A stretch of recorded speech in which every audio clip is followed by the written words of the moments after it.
Free audio post-production by alphonic.com. Welcome to Spiritual Unraveling with Ashley and Nate. I'm coming on here at the beginning of this episode to make a couple of brief announcements. The first thing that you may have noticed is that we have updated our logo. We really liked the old logo, but we felt like it was time for a refresh. We love the new logo, and we hope you guys enjoy it too. The second announcement is that we are going to stop using the intro and the outro with the music. We're going to make the show more streamlined, both for you as the listener and for us as the people producing the show. Hopefully you guys appreciate that. The intros will, from this point forward, just being spoken like this. On today's episode, instead of having a topic, we talked about what was showing up in our lives currently. That led into a nice discussion around feeling into subtle energy, listening to intuition. That led into a deeper discussion around trusting the universe and working with our emotions. I hope you guys enjoy the show. Thank you. Well, I can share what's been coming up for me because you've been on this journey with me lately, feeling like some resistance to just landing in myself. And I feel like now that I'm in a slightly different place, looking back, it's like the resistance to the thing I've worked so hard to actually create, which is presence and a sense of being and relaxation. And so it was odd to sort of feel this resistance to it and really be aware of it, but not really understand it. And in a meditation last week, I had an epiphany, and maybe I shared this with you, but I had this epiphany, or I had this knowing of this past life experience where I had consequences to me holding a power position in my life and really feeling into the fear and the guilt and the impact of that lifetime. And I didn't really take it into a whole story. It didn't seem relevant. What seemed relevant was the connection to the resistance in this lifetime, which is a lot of times how I just work with the past life stuff. But it felt really powerful. And what it did was it shifted me out of the story my mind was creating about maybe frustration about feeling resistance or stories that were running that were kind of operationalizing resistance. And it allowed me just to feel the feelings. And then I feel like I've just since then been just kind of floating back into my body and a state of presence. And it feels different, actually. It's like a different quality than I felt before. It feels like maybe it's sustaining longer. And also it's showing up really as patience in my relationships. I have a lot more patience, with my kids and my husband, which is amazing. That's the whole point. It's the whole freaking point of this whole thing is to really be a more present and compassionate person. And so I'm just noticing that in myself, oh, wow, you were really patient right then, that maybe you would have been more reactive before. So that's where I am today. I woke up feeling pretty good. Well, that sounds good. I've had kind of a different experience. I feel like lately, presence for sure, but presence with an edge for me lately. And I don't know if it's because of this Aries energy. This weekend, I don't usually feel astrological things. I like listening to them. And I'm kind of like, okay, so such and such a planet is in such and such a place. But the new moon, whatever, had 6 or 7 planets in Aries, which is kind of an aggressive, fiery energy. And I happen to have an Aries moon, which is my emotional side. And I was edgy as hell. And I could just feel the kind of crispy, pulsing energy. But what I was noticing was it was almost like my internal bullshit detector was so high that as soon as I did something that was out of alignment, I immediately got feedback of, are you sure you want to do that? And I'm like, no, I don't want to do that. Actually, it doesn't feel good. I was talking to my wife about it. I was talking to Kelly about it. And I said, it's like I kept stepping in dog shit and immediately knowing I was stepping in dog shit and being like, why aren't you looking down where you're walking? And so it's unpleasant in the sense that it's not nice to constantly be stepping in something, but powerful in the sense that there was no lag between the experience of doing something out of alignment and the feedback of my body or my energy saying that's out of alignment. So it Totally. was just, yeah, it was very strange. And I'm coming out of it now. We're kind of on Monday, we're out of the weekend. So it's fading a little bit. And I'm trying to kind of integrate and sit with the new just kind of realization, like these old ways, some of these old tricks or tactics or things you were doing don't work. And also, how do I get a little more nimble with myself in the sense of maybe I don't have to step in something to feel the feedback. Maybe I could just choose a different path. God, I'm so glad you brought that up because I actually really have also been having that experience. And hearing you talk about it actually helps me see it differently because it is hard when you're in it, especially when you have, kind of a perfectionist brain or you go into your mind and you're like, okay, how can I problem solve this? How can I optimize this? But when I hear you talk about it, actually I hear, oh, something's really working. Like a mechanism that we were really conditioned to ignore is actually now available, which is just it's an inside thing. It doesn't have to be a mind thing. It doesn't have to be a should thing, right? We use the mind when we're starting out on this journey because we're like, okay, I need some map for how to get more into my body, to get more into presence, right? Because we're far away from it. So then we practice and we practice and we practice. But I would imagine that the original mechanism is exactly what you're talking about and I'm experiencing it too, which is an in the moment internal signal. Nope, don't go right, go left. Right? And it actually doesn't even I mean, for me lately, I've been able to not have my mind react to that with shame, which I think is also such progress for me to not go into, oh, you should have done it differently or something like that, but really being grateful. Oh, that's such good information. That's such good information. And it feels like it's coming from inside rather than some kind of external idea of how I should be in the world. It's actually just what's going to make me feel good, what's in my own alignment. And that might not be what's true for you, right? It might be just what's true for me. And I love that. That's so cool, actually. Well, I like hearing you reflect on it and then giving it to me. Like, again, same kind of process where when you're talking about it, I'm hearing something different in it, which is my kind of frustration around.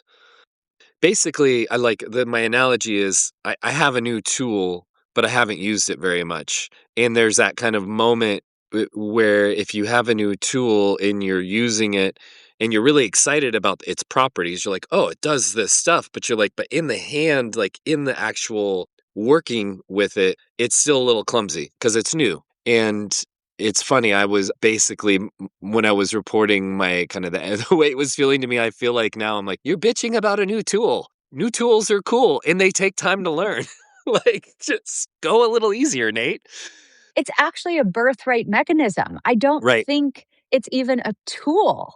Yeah. It's like an innate mechanism that we Sh have been Absolutely. Yeah. conditioned to ignore. Yeah. And you have done enough work that now it's here. And there's some part of you that gave yourself permission to be aware of the mechanism. It's always been there in all of Right. us. It's there in everybody, right? It's not special. What's special is that you now have permission to be, it's you. Yeah. Or even maybe just instead of permission, just I've turned the volume down on enough other nonsense that that volume is now like, "Oh, yeah, I mean, that has, like, happened to me multiple times where subtle energy things have happened that have never happened to me before that are, like, just intuitive hits.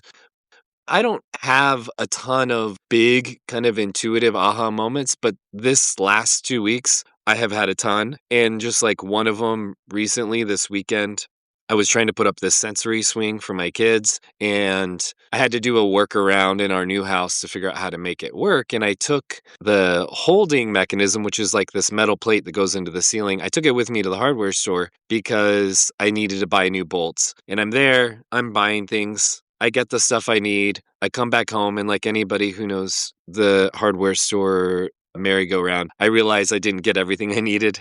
So I was like, I have to go back. But it was too late Saturday night. So I was like, I'll go back Sunday morning. I went back Sunday morning and I got the things that I needed and I was at checkout. And when I was at the checkout, it was just kind of weird. Like the energy felt weird between me and the cashier.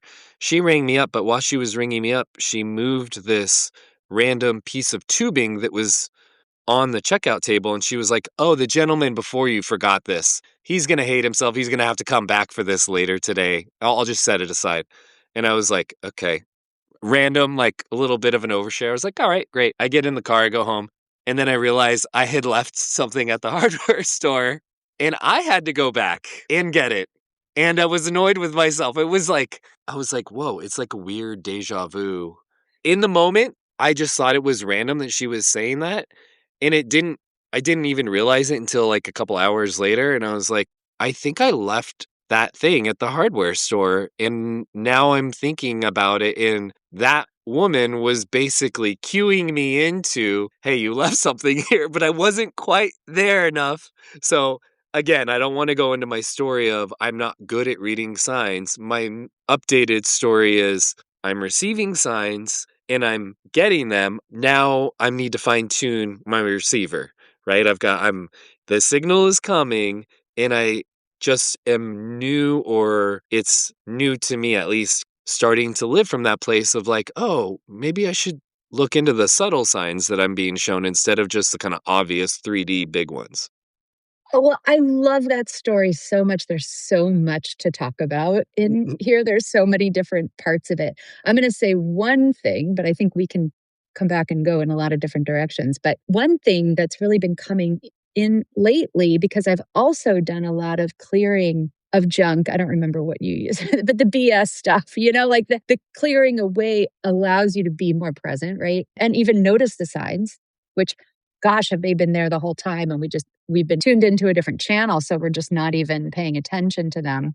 And now you're seeing them maybe a little bit in retrospect, but that's still a pretty powerful experience. But the one thing that's been coming in for me lately is this idea of using the mind to really focus, like bring yourself into focus and deciding what you want to use your mind for, that you can make decisions about how to use your mind and your focus. And so when I hear you telling the story, it sounds actually super exciting to me. Like it's really I don't know why I would say beginning might not be the right word, but the beginning of a whole new way of living where if you woke up in the morning and you believed that your life isn't random, that you have this innate internal guidance system and intuition and life is always responding to that and really working in your favor, then you can, with that foundation, and I would call that permission,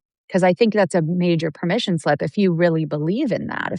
If you can cultivate that as a foundation of living, then you can say, okay, I'm going to use my mind today to really focus on being aware of what my body's telling me, what's showing up as through signs or situations that are here for my highest good. Then it sort of takes a little bit of the over responsibility piece out and adds in a little bit of like learning something new when it's exciting. When you're just excited and you don't have any expectations, you're just like, oh my God, this is going to be awesome. It's just going to be fun. I get to learn this new thing, or I get to use my mind to focus on this new thing. That's what it brought up for me. Yeah, I like that delineation between how you can benefit from the mind's strengths, right? And then using it to plug into this more subtle energy. And for me, in that moment, just to bring it back to that example, the mind is good at figuring out like, where's the wallet? Where's this? There's something on the table. And then we have the conversation about the tubing that this gentleman left. And that was the moment where the mind was like, this is random, but something else was clearly pinging. And so that's the point where I think in the future, the exciting moment might be, okay, soften and listen a little because you're being cued. And this is the moment to kind of transition out of analytical and go into subtle. And absolutely, the idea of that is very exciting because it is a new way for me of being, at least new in recent memory, right? Like maybe when you're a kid, you operate a lot more on subtle energy. I think they do. But I definitely haven't been doing that for a long time. Even though I'm Totally. interested in it, it's just, again, it's like that idea that I think with enough of the kind of stuff that we're doing, the setting intentions in the morning, journaling, meditation, blah, blah, blah, all of it, it's all there to just try to quiet down the old way of being and allow another way of being to just have that volume be a little louder or a little more actionable for me at least, because I think in the past I just kind of bulldozed through a lot of that stuff. I mean, I was getting signs. I've always gotten signs. And I can think about it again when we talk about the first part of this conversation, where that retrospective process that happens where you're like, oh, that was because of this and this led to that. But it happens for most of my life. That happens like a day, a week, a month, a year later, where I think back and reflect. I'm like, oh, that thing was part of this whole process. Much different than having a real life in the moment. Boom, this thing is connected to this thing, or you're out of alignment and you're getting immediate feedback. It is a very new way of orienting. And yeah, it is. It's exciting. It's a little strange, but exciting. I think it's really cool. And I would even go as far as to say that I think the more prominent message than, okay, well, next time pay more attention or relax and soften, I loved all that, is almost like a gift of the synchronicity or a gift of this recognition. Like it doesn't really matter truly in the larger scheme of life that you had to go to the hardware store 3 times over the weekend. It doesn't really matter, right? We can let go of good and bad around having to go to the hardware store 3 times because it offered you this incredible actually experience of a different relationship with life, you know? And so there's this opening to letting go of expectations. And ultimately, where I think life always brings us into some sort of self love situation and how to look at the whole thing through that lens of, I didn't do anything wrong. There is nothing wrong.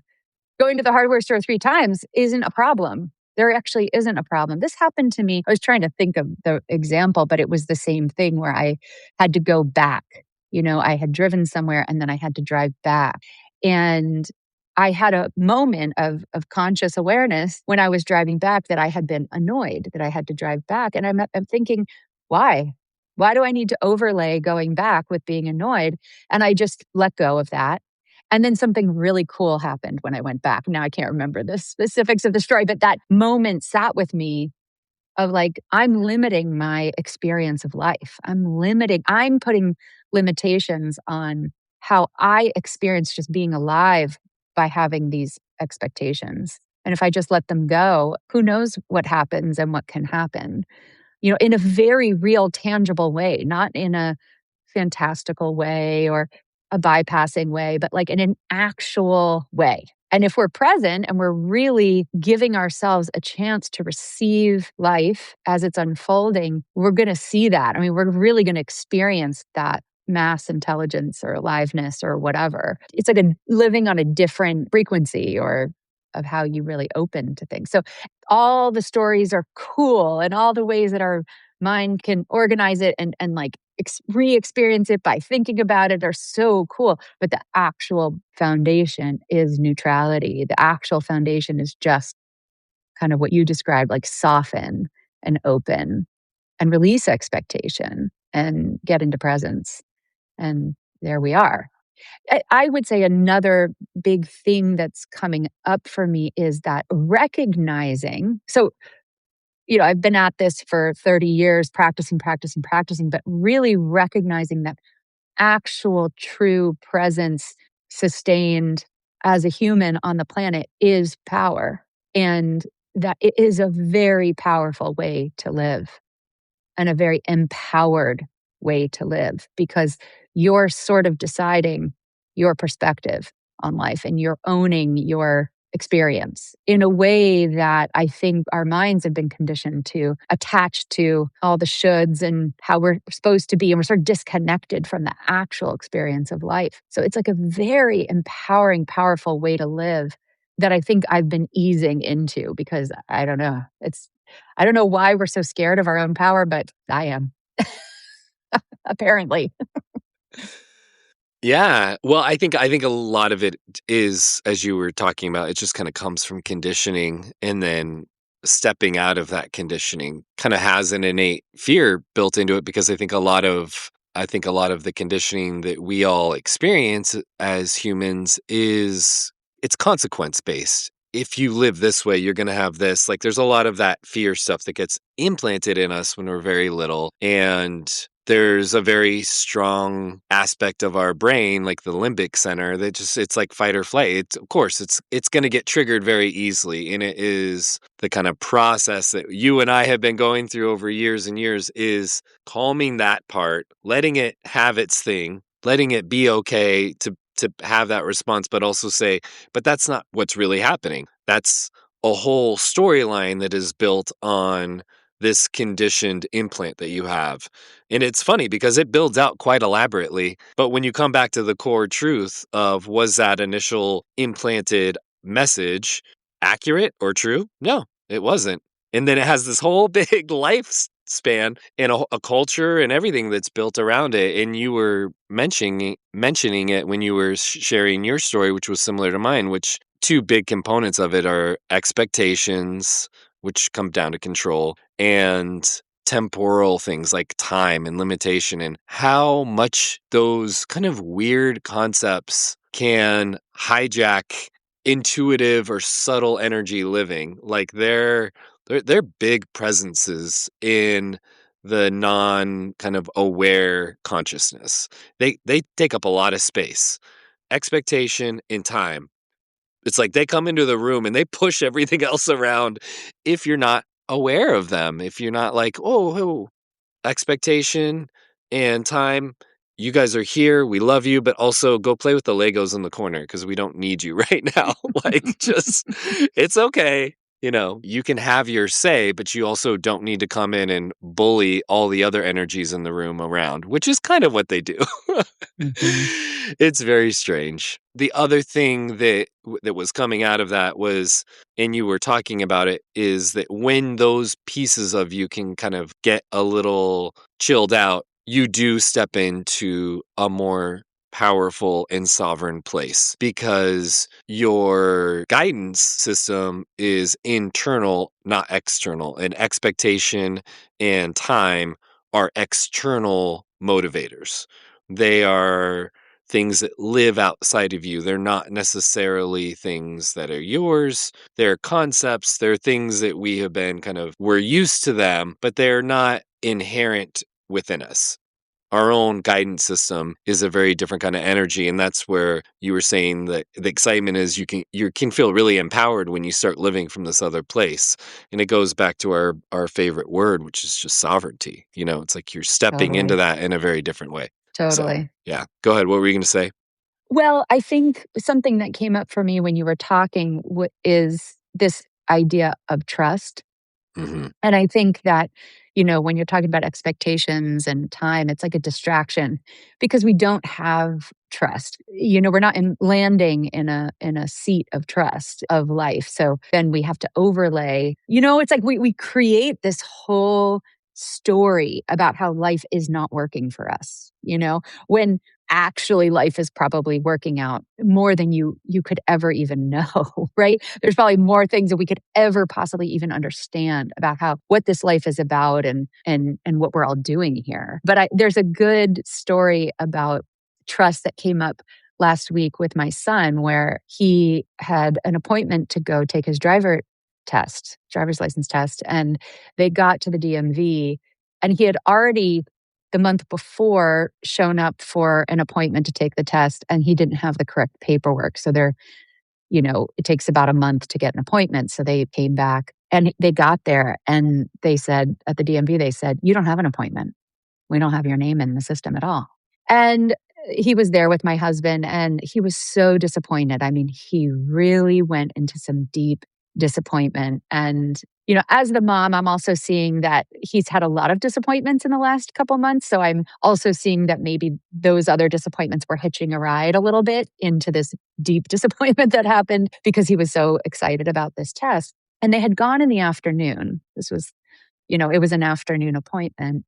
And I called him and we kind of processed through. And I said, well, what if you really trusted that everything is playing out exactly in your favor? Like, what if this whole scenario is working out for you? And it really shifted him. I mean, he's just a wise kid. I don't know how to say it. Spiritually, he's just come in with a lot of information. And so he really responded right away to that. They went back in, got in line again, and he, not my husband, had a conversation with a man at the DMV saying, listen, my permit expires next week. There's no more appointments. Can you just help me out? Like, would you be willing to do a test for me today? And the guy just really liked him. And he said, I can't do it today, but come in the morning at 8:30 tomorrow and I'll do this test. And so he came home and he was exhausted, being upset, all the emotional purging. And he slept for 12 hours. He got up and my son takes ADHD medication that probably he doesn't take a lot, so it probably wears off by 2. So was not on board probably for the afternoon appointment the day before, but was definitely on board for the next morning appointment. He had had 12 hours of sleep. He had had this emotional release. He was so calm and he passed the test. Yeah. And then later that day, we had this conversation about trust and he got it. And I really feel like for me, that was a big, it also gave me, because we're also connected, right? This opportunity to release some resistance in me and move more into trust and really start to open more into trust. And I think that's part of what this shift has been like for me. But it was just such a good example of how you can bring trust in these moments it just seems like things are not working out.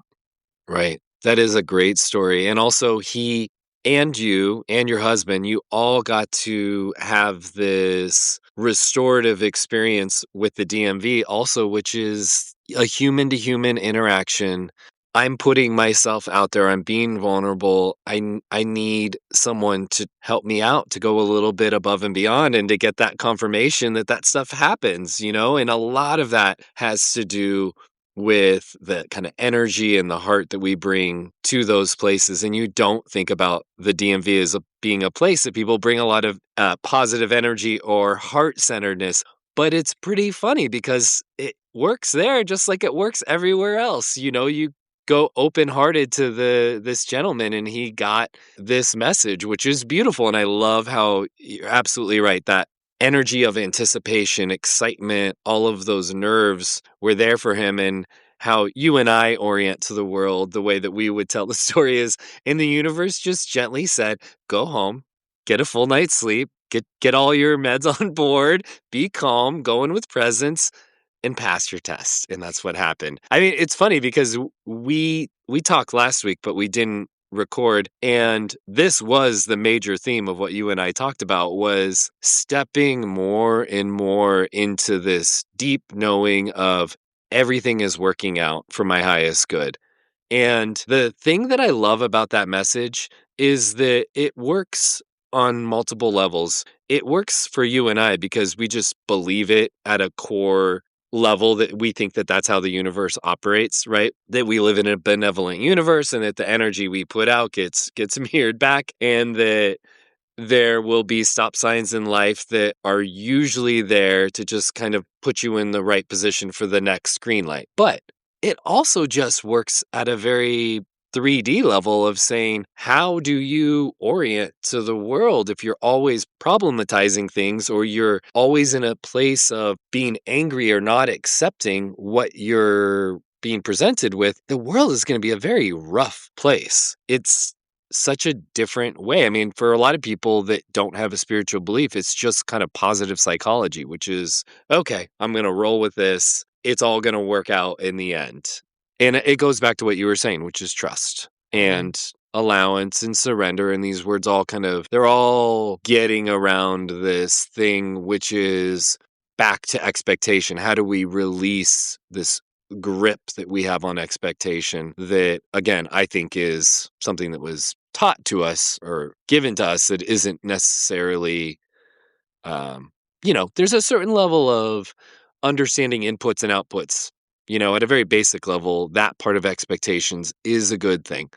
But it gets very generalized and overused in modern culture as a way of really ameliorating a lot of fear and stress and anxiety around unknowns, when really Totally. the unknowns of life it's the juice. That's the juice, baby. That's what makes life worth living. Totally. Totally. Yeah. The other thing that I think is important to say about this example is that there wasn't an adult saying, stop being disappointed or don't have your feelings. Right. Because I do think that I know I can do that to myself and to my kids sometimes, but like to really be able to say, like, of course you're disappointed, but not be afraid, not need to squash the emotional part. Because to me, a part of the story was a release of emotion, that the emotions actually move energy and help us. We need to be processing our emotions. I mean, that's a huge, huge part of expansion, change, growth, movement, energy clearing. Like emotions are so, so important. And so his giving himself permission and us sort of not squashing his full expression of emotion allowed him to then move into trust. I don't think if he had to squash that, if he could have moved into trust, because that was such an important part of this kind of story, the flow of it. And we've been taught he has big emotions. That's part of his ADHD or whatever. ADHD, blah, blah, blah. Who the hell knows? Such a bad name for what it is, because he's such a cool, it's like doesn't feel like a disorder, but he does experience big emotions. And we've been talking about how do you do that responsibly? How do you do it in productive ways so that you're benefiting from it rather than getting into trouble, because sometimes it gets them into trouble. So I just wanted to make sure we said that, because that's such an important part of this whole thing. I really, even last week when I was tuning into that past life, it was about getting into the emotions. It wasn't about the story of the past life. It was like access to the emotion, because there wasn't a lot going on in my life that was helping me access the emotion. It was like almost when I got out of the way, the emotion could emerge and just be felt. It didn't have to be a drama. It was just, there it is. Okay. Now I can sort of move through that and see what's on the other side. So emotion, Yeah, absolutely. feeling your feelings.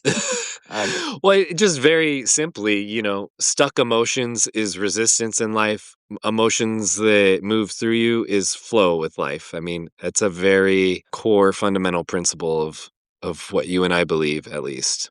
And I love that. I love that you are bringing it back to that, because as a parent listening to you, that is one of the cool parts of that story, which is the trust you had in your son to move through his emotions without you or your husband necessarily putting your input in. It's like, you get to work this and I'm going to trust you. And then also you trusting your own feelings and emotions of watching your young person move through those emotions and saying, we can all do this ourselves. We're all sovereign beings here, and we can trust these processes. Very cool stuff.